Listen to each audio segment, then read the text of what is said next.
Eh bah franchement, bravo, bravo, encore une fois, bravo, bravo messieurs, bravo le coach, bravo les joueurs, bravo le staff, bravo au club, respect, salut à tous les amis, salut YouTube, c'est Mika et forcément comme vous je suis extrêmement heureux, quel match on a vécu hier soir, un match tellement intense, électrique, un scénario incroyable, des buts de folie aussi bien côté Rennais que côté OL, vraiment un match de grande qualité et j'insiste mais...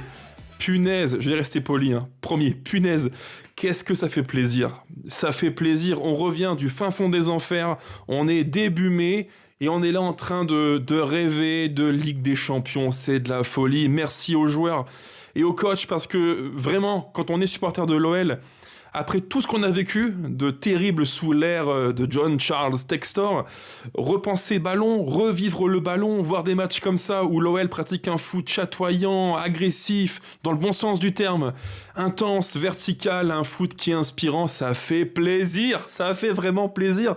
Je suis tellement content les gars, vraiment tellement content parce que il y a des matchs où j'ai encore en tête les débriefs là, je vous disais face caméra que c'était compliqué, que c'était moins bien, que le contenu s'effritait progressivement. Et ben non, l'OL a su redresser la barre et on produit des contenus comme celui-ci contre une équipe de Rennes qui, attention, faut le rappeler aussi, un match pas facile. Cette équipe de Rennes était sur une dynamique vraiment positive. Il fallait faire un match sérieux. L'OL a produit un match sérieux et l'OL, on peut le dire de façon claire, nette et précise, l'OL a éteint le stade rennais. Il n'y a même pas de débat possible. Du début à la fin du match, mis à part ce but exceptionnel d'Altamari, une petite Van Basten dans le jargon footballistique, à part aussi peut-être un petit temps moyen en fin de première mi-temps, mais sinon à part ça, Rennes n'a pas existé parce que l'OL a tout mis en place. Vraiment, j'insiste, on a tout mis en place pour produire un match d'équipe qui veut aller au bout de son intention. Et notre intention, c'est quoi ? C'est la Ligue des Champions. Alors, pardon, je dis un petit peu trop en avance le mot sacré, Ligue des Champions. Mais en même temps, si on est objectif et lucide, à l'heure où on se parle, nous sommes plus que jamais 3e. C'est de la folie. Et il reste 2 matchs à jouer. On compte de mémoire 4 points d'avance sur le 5e.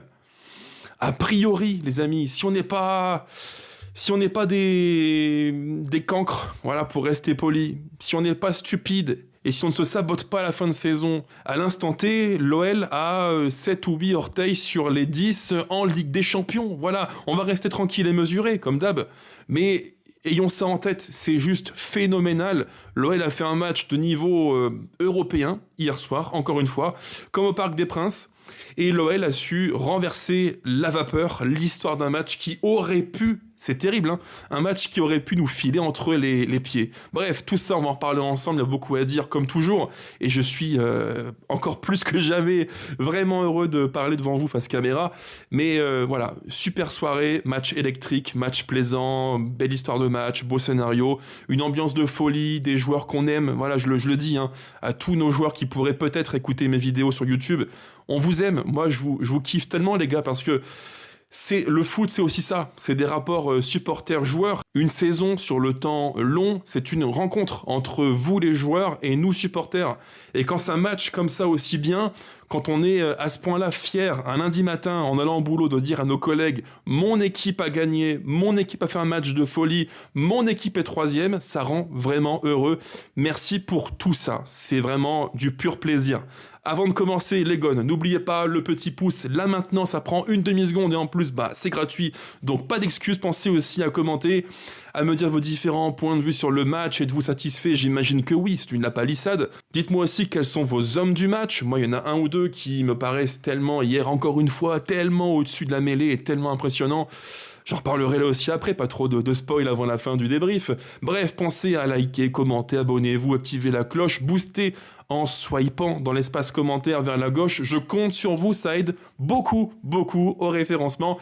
C'est parti les amis pour le débrief du match de cet Olympique lyonnais. Stade Rennais, victoire de nos gones, 4-2 au terme d'un match, on peut le dire, maîtrisé, intense, un match électrique. Alors ce coup-ci, on fait un petit retour sur le match en mode condensé, parce que voilà, le match, on l'a vu, vous l'avez vu aussi, je vais pas me répéter une énième fois, on a tous fait dans nos têtes hier soir un petit débrief rapide du match, mais venons-en à l'essentiel. La compo de départ, le 4-2-3-1 de Fonseca, compo, on peut le dire, relativement classique, avec un élément qui depuis quelque temps, là encore il faut le dire, qui a modifié le visage de l'OL en positif, c'est le petit Kalis Mera, parce que Kalis Mera, tactiquement et techniquement, il a modifié le visage de l'OL. Il y a eu beaucoup de matchs où je me suis dit, dans ma télé ou au stade, que l'OL était un petit peu convenu, stérile, scolaire, ça manquait de mouvement, d'intention et d'intensité. Lui, le gamin, là, le petit Calice, en termes d'intensité, de mouvement, de QI foot, de débauche d'énergie, c'est admirable. C'est vraiment admirable. Et pour moi, je le dis vraiment, pour moi, c'est un des éléments qui ont bonifié l'OL tactiquement et surtout collectivement. Parce que hier, contre Rennes, les amis, il y a eu des séquences tellement positives où le pressing était tellement bien mené, bien conduit, en partie par lui, par Kalis Mera, qui venait chatouiller les chevilles des Rennais, empêcher les relances, presser à droite, à gauche. Ça a été tellement bien fait que l'OL s'est procuré des occasions quasiment à la suite de ça. Pressing haut et agressivité, plus récupération rapide et transition verticale, c'est le combo que j'aime le plus, c'est le foot qui me parle le plus. C'est pas un foot direct, mais c'est un foot rythmé par l'intention de faire mal, en récupérant vite les ballons et en se projetant vite pour faire mal avec de l'espace devant toi. Et hier, on l'a plutôt bien fait avec des séquences où l'OL aurait pu, bien avant la mi-temps, aurait pu faire encore plus mal à Rennes. Et ça s'est joué à quoi ? Je dirais que même si l'entame elle est un petit peu moyenne, globalement, l'OL avait la maîtrise, mais l'OL manquait du petit geste qui faisait la différence. Alors revenons à l'histoire du match. Je trouve que l'entame de match de notre OL est non pas excellente, elle est correcte, et elle aurait pu être meilleure. Pourquoi ? En termes de rythme, intensité, générosité, rien à dire. J'ai trouvé ça vachement bien, avec une équipe qui, encore une fois, était concernée, chacun faisait les efforts, mouvements, les uns par rapport aux autres. Très bien, rien à dire. Mais d'un point de vue technique, j'étais un petit peu sur ma faim, parce qu'il y a eu plein de petits trucs qu'on aurait dû mieux gérer, des choix pas toujours très très judicieux. Je pense à Hendrick qui aurait pu une fois ou deux décaler, soit Morera ou Yaremchuk qui préfère tirer à la place. Bon, voilà, d'un point de vue offensif, on n'a pas fait que des choix optimaux, des choix efficaces, parfois un petit peu à contre-temps ou à contre-sens de ce que voulait le jeu, mais c'est pas très grave. Par contre, ce qui est plus dérangeant, c'est que l'entame de match pour nous et pour Rennes surtout, eh bien, elle se fait par un but juste monumental, un but exceptionnel. Quel but de malade! Le but de d'Altamari, qui en plus, parenthèse, là encore, petite pique à Habib Beye, alias le Pep Guardiola de Wish. Habib Beye avait dit à l'époque, quand il était coach du Stade Rennais, que Altamari était selon lui un joueur qui ne savait que courir, et qu'il devait courir. Bah pardon, mais l'histoire est quand même sacrément coquine avec Habib Beye, parce que le but qu'il met hier, c'est tout sauf un but de tout droit, quoi. Le but, il est juste extraordinaire. Devant ma télé, j'étais comme un dingue. Oh, le but qu'il nous claque. Une petite Van Basten comme ça au Parc OL, ça fait mal, ça refroidit un bon coup, mais tu te dis que le but, il est juste sensationnel. Quel but d'Altamari, vraiment, waouh, magnifique. Donc forcément, à 0-1, tu te prends un petit coup de bambou, ça calme clairement, hein. On était là en termes d'émotion, d'attente, on descend d'un cran. Et je me dis, bon, bah, ça va être difficile parce qu'il va falloir revenir au score contre un bloc rennais qui n'espère que ça, être derrière, groupé, qui va attendre et piquer en transition. Ça promet une histoire de match pas facile du tout à gérer. Mais moi, ce qui m'a beaucoup plu, les amis, et c'est un point qui est tellement positif, c'est que l'OL, malgré le parpaing que se prend Tolisso quasiment au bout de 30 secondes de jeu, le nez qui gonfle à vue d'œil, malgré le 1-0, le but, le banger d'Altamari, malgré tout ça, on n'a pas bougé d'un iota. Le projet de l'équipe n'a pas bougé d'un poil. On avait en tête une idée, on avait un plan de jeu. Fonseca et ses joueurs avaient en tête un projet de jeu à mener hier soir et ils l'ont déroulé invariablement encore et encore et encore et encore. Malgré le choc de Tolisso, malgré le but d'Altamari, tout ça on s'en fout. L'OL déroule son plan, l'OL joue sa partition. Et ça, les amis, d'un point de vue tactique, d'un point de vue collectif et technique, c'est vraiment ce qui m'a le plus le plus plu, sans faire de redondance. J'ai apprécié ce côté déterminé de l'OL qui, malgré les événements du match, les hauts, les bas, qui sont des aléas du foot, malgré tout ça, on est allé au bout de notre projet. On a imposé notre partition. Et bien souvent, on dit qu'un match de foot de qualité s'explique parce qu'il y a 2 bonnes équipes sur le terrain. Rennes est une bonne équipe de Ligue 1, bonne dynamique, des bons joueurs, un vrai bon coach. Là-dessus, pas de débat. Mais je pense qu'hier, vraiment, il faut insister sur le rôle de l'OL. On avait, oui, 2 bonnes équipes de Ligue 1, mais hier, il y en avait une qui, vraiment, beaucoup plus que l'autre, voulait imprimer le rythme du match, voulait imprimer sa patte sur le match, et cette équipe, c'est l'OL. L'OL de Fonseca. Parce qu'on a été vraiment, du début à la fin, généreux, intense, les courses, un match électrique. Pour moi, le mot électrique, c'est le mot qui qualifie le mieux le match d'hier. Et il y avait un petit peu ce côté des souvenirs, des réminiscences d'un certain OL Monaco d'il y a maintenant quasiment 10 ans. À l'époque, j'y étais. Un match avec une ambiance électrique, un petit peu tropicale. Il faisait chaud, très chaud dans le stade, les Papelitos. Bref, une équipe, un match pour la LDC. Et ce match d'hier, il y avait un petit côté de ça, quoi. Une ambiance tendue, électrique, gros enjeux, la Ligue des Champions. Bref, il y avait tout pour faire un gros match. Et il faut le dire aussi, ça c'est un point qui est vraiment pour nous positif. Depuis quelques saisons, j'ai un peu ce sentiment que l'OL est, le club a l'ADN des matchs comme ça couperés. Tous ces matchs contre Strasbourg l'an passé, contre Monaco il y a 10 ans, là contre Rennes ou contre le PSG, à chaque fois qu'on est un petit peu dos au mur, il y a ce parfum, ce petit côté match des grands soirs où on doit être là au bon moment, au bon endroit. Et à chaque fois, ou presque, l'OL est au rendez-vous. Encore une fois, comme hier. Enfin bref, je reviens à l'histoire du match. À 0-1, pas facile, mais l'OL reste dans sa partition, dans son match, son projet de jeu. Ça, c'est positif. Et je dirais que presque naturellement, même s'il y a 0-1, l'OL revient au score. Parce que l'OL met sur le terrain tous les ingrédients qu'il faut pour faire un match de haut niveau. L'intensité, l'agressivité dans le bon sens du terme, les récupérations hautes, transition, verticalité. L'OL tente plus, l'OL maîtrise plus et l'OL revient naturellement au score. C'est quand même juste normal de revenir à un partout parce que le 0-1 était extrêmement sévère. Une action venue de nulle part, frappe, angle fermé d'Altamari, but un petit peu à l'avant de Basten. Bon, ok, c'est beau à voir, mais l'OL méritait mieux. Et l'OL revient au score un partout avec ce but qui est tellement intéressant là aussi. Centre de Tolisso, tête de Yaremchuk.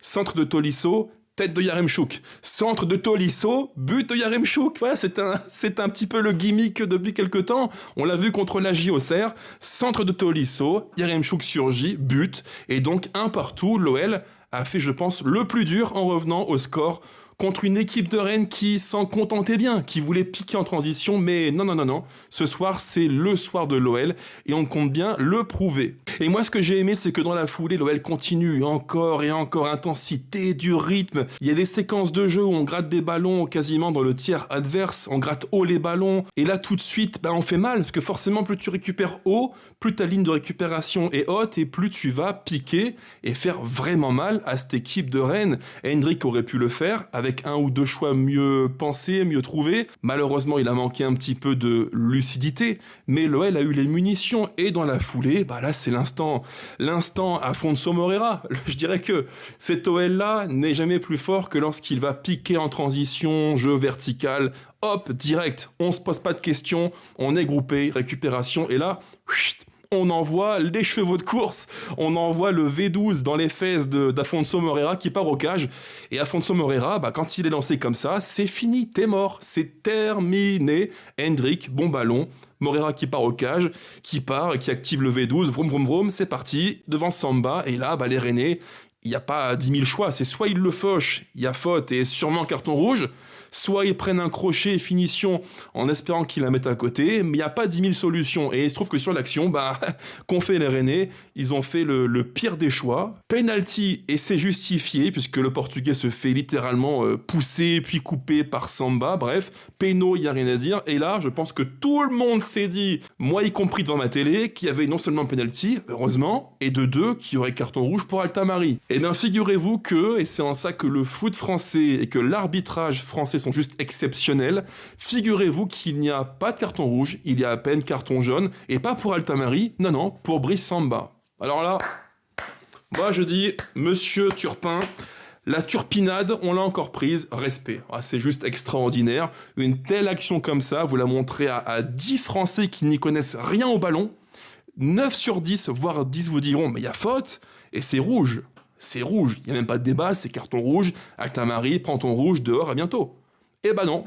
Turpin, la turpinade, qu'est-ce qu'il nous dit? Penalty en effet, mais jaune pour Samba. Alors là, je me dis, mais c'est exceptionnel. Et à ce moment-là, je ne vous cache pas, les amis, que j'ai gueulé devant ma télé. J'ai réveillé mon fils de 4 ans qui a pleuré, et ma femme m'a engueulé, mais c'est pas grave, c'est comme ça.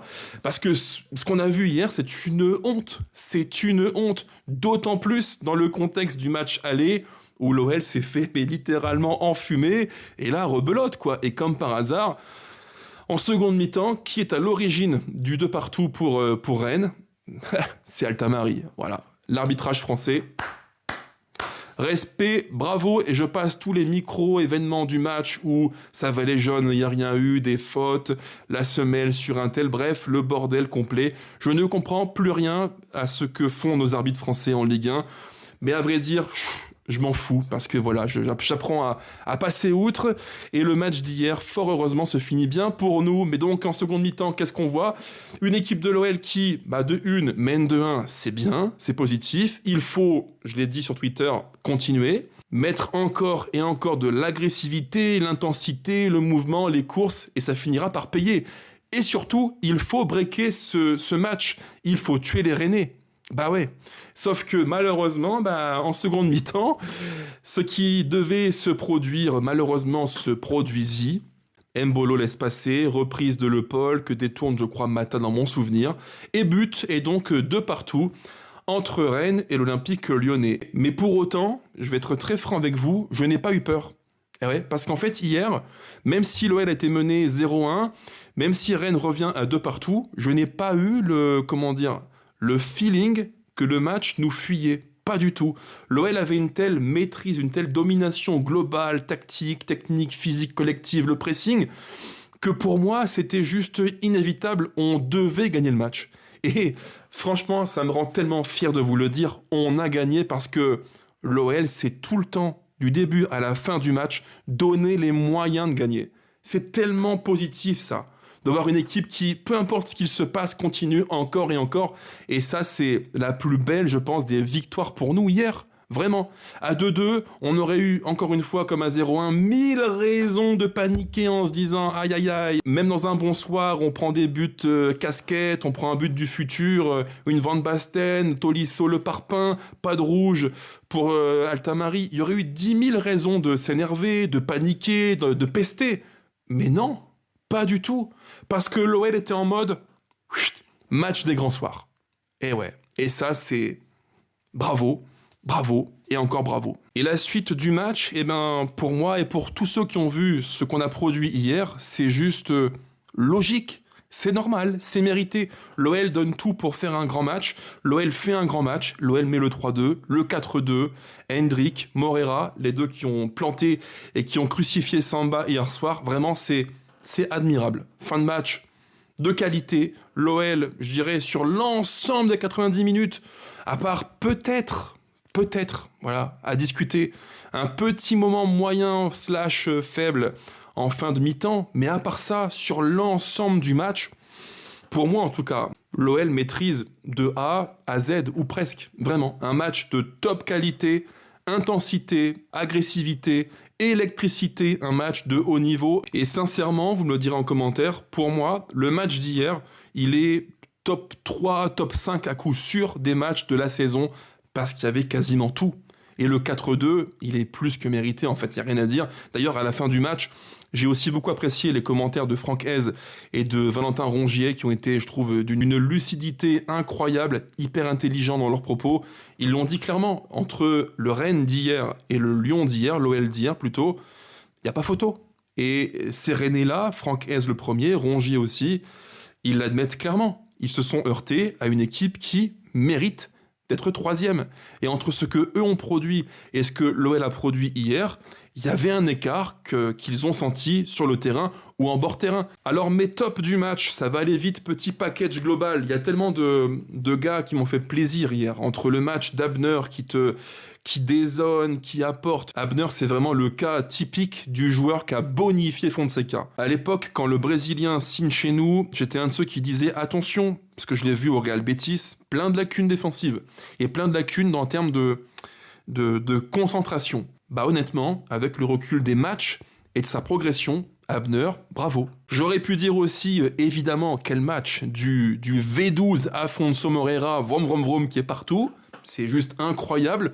Mais surtout, pour moi, hier, il y a un joueur qui est tellement important, et ça dépasse le cadre footballistique, c'est plus que du rapport au ballon, c'est du leadership, tempérament, de l'expérience, c'est un ensemble, c'est le capitaine. C'est l'homme qui est la tête de proue du projet olympique lyonnais, c'est Corentin Tolisso, monsieur Coco Tolisso.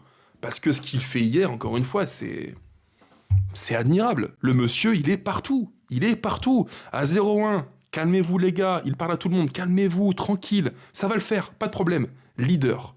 À 1 partout, les gars, mentalement, on continue. Hop, hop, hop, encore et encore. À 2-1, penalty, c'est moi qui tire. Hendrick recule, je prends le ballon, c'est moi qui assume. Je te mets une minace, bam, ça me bat dans les cages. Tu peux rien faire. 2-1.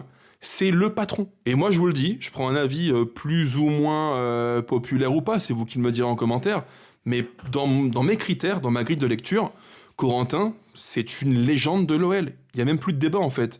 Il y avait un petit sujet, on aurait pu dire, ouais, retour en demi-teinte à l'OL, les blessures, physiquement pas au top.